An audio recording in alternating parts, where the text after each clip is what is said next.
ঠাকুরমা স্বামীজির পায়ে আমার শতকোটি প্রণাম জানিয়ে এবং এখানে উপস্থিত সকল মহারাজদের পায়ে আমার ভক্তিপূর্ণ প্রণাম জানিয়ে আমি একটি ভক্তিগীতি গাইছি।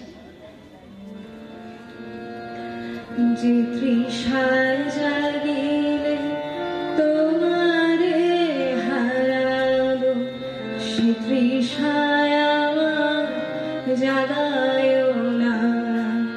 যে তৃষায় জাগিলে তোমারে হারাবো, সে তৃষায় আমার জাগায় না। যে ভালোবাসায় তোমারে ভুলিব, যে ভালোবাসায় তোমারে ভুলিব, সে ভালোবাসায় ভুলায় না। যে তৃষা জাগিলে